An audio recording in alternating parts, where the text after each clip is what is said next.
Halo pemirsa, kembali lagi di Hidup Sehat bersama Dr. Ekles. Nah, konon katanya semakin bertambah usia, faktor kecemasan ataupun mudah sampai depresi. Nah, apakah benar demikian? Dan kita akan tahu apakah info selengkapnya mengatakan demikian juga. Nah, saya tidak sendiri, saya bersama dengan Dr. Adit, PSP Kedokteran Jiwa, spesialis kedokteran jiwa. Ya. Benar ya, Dok? Ya. Apa kabar, Dokter? Sehat selalu. Sehat selalu, Dokter Ya. ya. Nah, Dokter, ini mungkin pertanyaan bagi pemirsa di rumah. Memang benar ya, semakin bertambah usia, semakin mudah cemas dan semakin mudah depresi.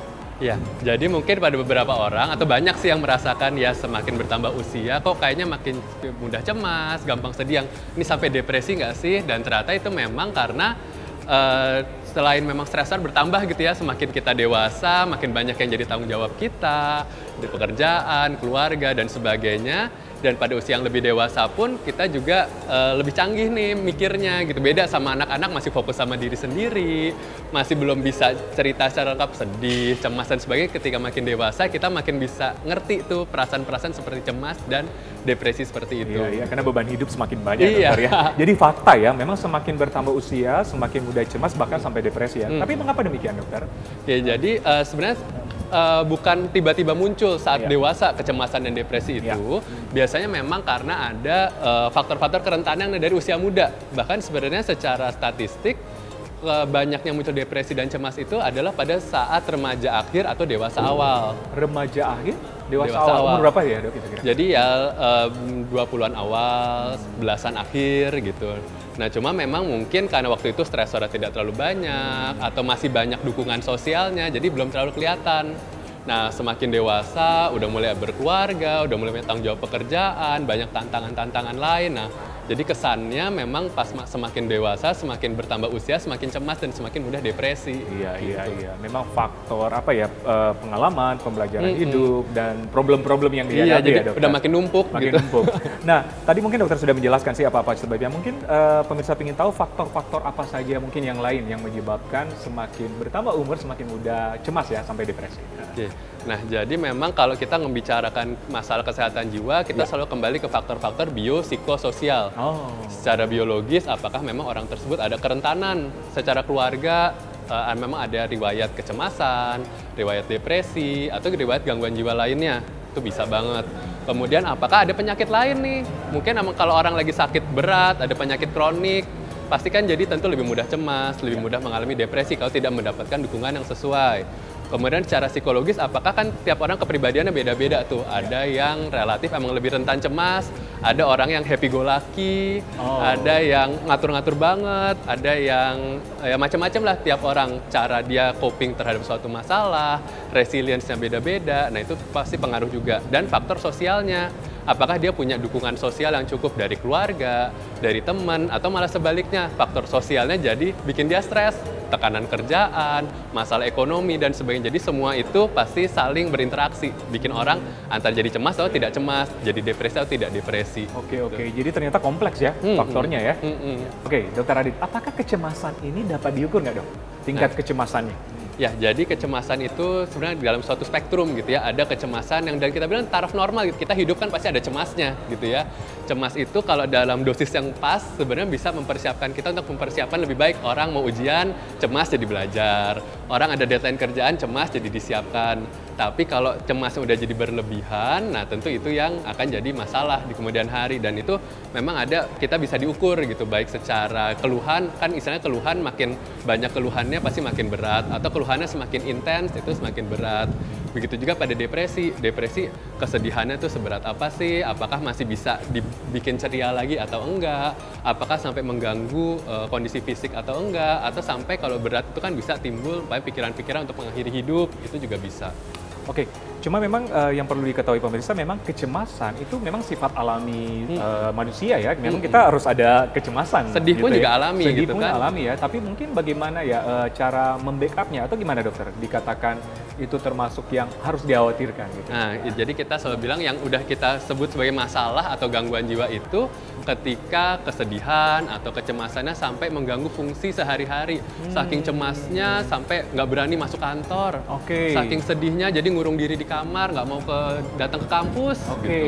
Saking sedihnya bahkan sampai nggak bisa merawat diri untuk makan, minum, mandi, dan sebagainya. Tentu itu sudah kita katakan jadi masalah kesehatan jiwa atau bahkan gangguan jiwa. Oke, berarti di dalam taraf itu kecemasan ataupun itu bisa mengakibatkan gangguan jiwa ya? Iya. Oke, Dokter Adit, tadi kan kalau kecemasan atau depresi berlebih bisa mengakibatkan gangguan jiwa ya.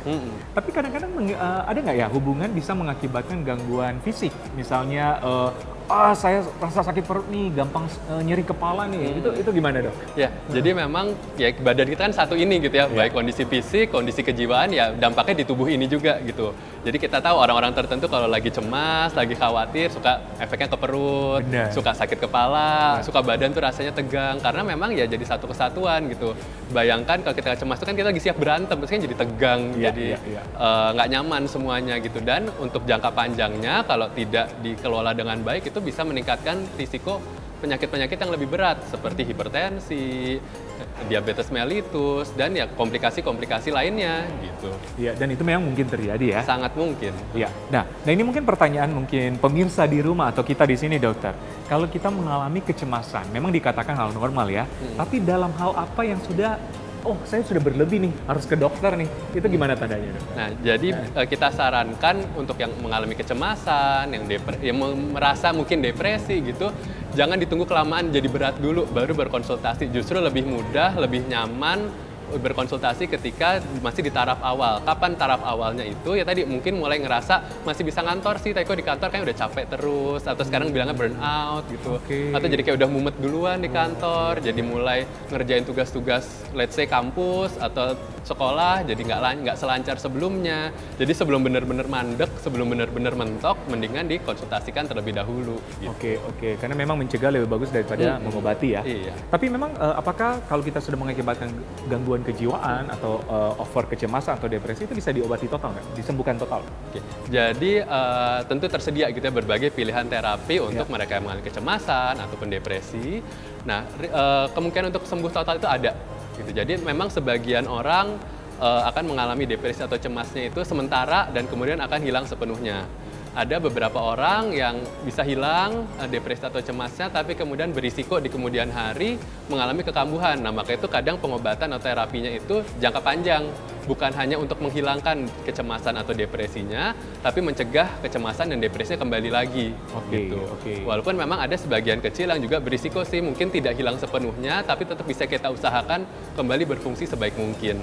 Oke, tapi yang paling penting semua ada solusinya dan ada pengobatannya bisa diupayakan. Iya, bisa diupayakan. Nah, mungkin jadi pertanyaan juga, kalau tidak diobati gimana dok? Nah, jadi tadi bisa kita lihat, umpamanya kecemasan yang berlebihan, itu kan badan istilahnya jadi kayak pengen berantem terus gitu ya, kayak tegang terus. Nah, pasti jadinya banyak kondisi-kondisi fisik di kemudian hari yang bisa timbul gitu ya.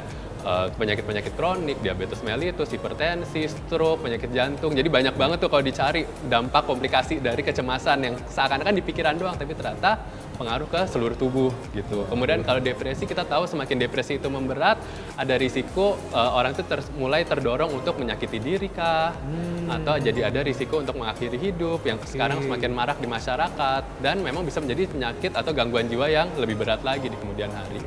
Iya, karena memang semakin kesini kan semakin kompleks yang dihadapi dalam dunia ini, semakin banyak problem, ada yang nggak mampu menghadapi ya mengakhiri ini ya. Ya, jadi banyak butuh dukungan, nah terus pas dukungannya nggak ada, ya itu dia tadi. Mungkin dianya nggak lemah sih, tapi pas nggak dapet dukungan gitu. Nah iya, memang harus sering-sering nonton Hidup Sehat ya, supaya dapat pencerahan tentang kesehatan dokter ya. Dokter Adit, terakhir nih bagi pemirsa di rumah, bagaimana tips supaya mencegah tidak terjadinya gangguan kecemasan ataupun bahkan depresi yang berlebihan dokter? Silakan. Ya, jadi kita lihat tadi kalau faktor ada biologis, psikologis, dan sosial. Kalau biologis mungkin agak susah kita utak-atik ya kalau udah keturunan dan sebagainya.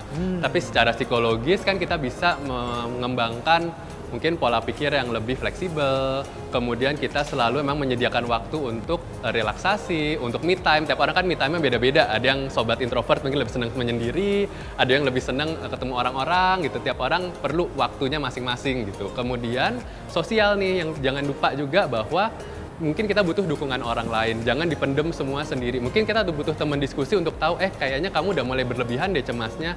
Kayaknya itu ada alternatif lain deh dari masalah yang kamu hadapi. Jadi jangan lupa juga kita hidupkan nggak sendiri gitu ya. Sebisa mungkin kita punya dukungan atau lingkungan sosial yang mendukung kesehatan jiwa kita juga. Oke, jadi kompleks ya. Kompleks dan memang semua ada solusi dan memang mencegah lebih bagus daripada mengobati ya, dokter ya. Oke, terima kasih Dokter Adit. Iya. Informasinya sangat bermanfaat. Oke. Oke pemirsa, sudah 1 jam kita bersama Anda. Semoga apa yang kami sajikan kali ini bermanfaat untuk kesehatan Anda. Tetap saksikan Hidup Sehat bersama Dokter Ekles setiap Jumat jam 9.30 untuk mendapatkan informasi kesehatan yang bermanfaat dan tentu saja terpercaya untuk Anda. Hanya di TV One.